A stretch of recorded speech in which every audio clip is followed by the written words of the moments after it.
everything right again. And let me guess, you want this work done for free? I sneered.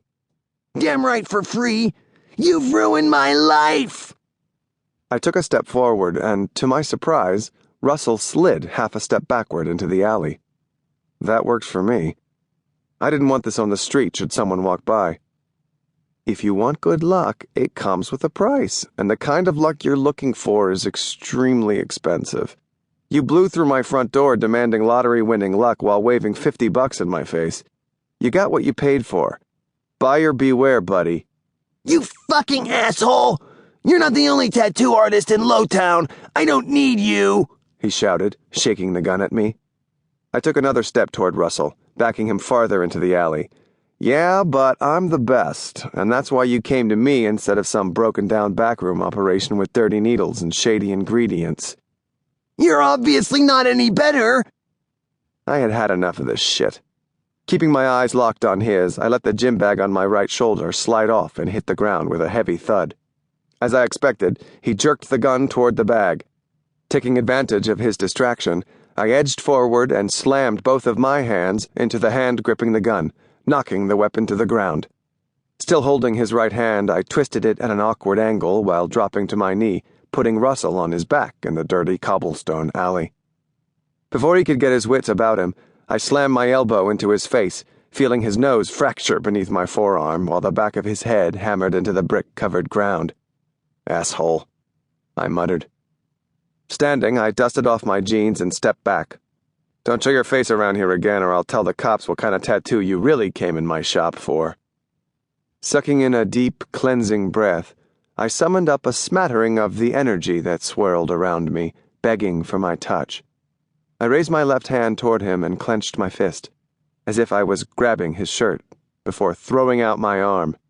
Russell slid violently down the alley until his head clanged into the side of a dumpster. My breath froze in my chest, and I watched the sky for the telltale flash of lightning that would streak across seconds before the appearance of a guardian. I wasn't supposed to be using magic, no matter how minute, and the guardians were itching for an excuse to put my ass in a sling. I didn't need to push my luck, but Dalton had gotten under my skin. I was an excellent tattoo artist, and I didn't need his kind of bad karma mucking up my business.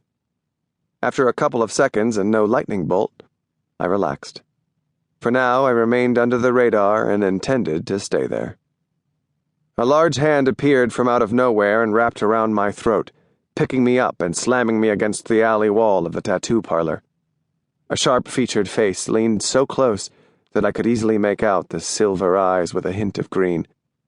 Black hair flowed around his face, putting his features in dark shadow despite the bright sunlight. "Gideon," I choked out as I held onto his hand, trying to loosen his grip before I suffocated. "It's been a long time." "Not long enough," he said in a menacing voice, as he raised his wand and dug it into my cheek. My heart pounded in my chest far harder than when I was facing the barrel of Dalton's gun. I'd always known I could stop a bullet, but I wasn't prepared to stop any spell that this warlock was itching to throw in my direction. Apparently, someone had been watching. Fuck.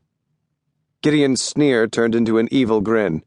"You've been warned more than once that you have been forbidden to perform any of the magical arts. As I recall, you were the one who turned your back on us, saying that you didn't need us or magic." Gritting my teeth, I pressed my hands into the walls behind me and kicked Gideon in the chest with both feet, shoving him violently away from me. I immediately erected a protective barrier as I slammed into the ground. A wicked flash of energy that shot from Gideon's wand was deflected by the shield, briefly lighting up the alley. "Before I left, the council agreed that I could use magic in acts of self-defense," I shouted before Gideon could come up with another spell that would crash through my meager defensive shield. I had always been good at magic, but there was more to it than just being naturally attuned to the energies in the air. Being a powerful warlock took decades of study, and I had stopped more than a few years ago. I didn't stand much of a chance in a magic fight against a warlock like Gideon. He picked himself up off the ground and dusted off his black pants and shirt. Gideon even took the time to shake out his cloak before turning to me. In this day and age, the cloak looked a little ridiculous, but I was no fool. That thing was woven.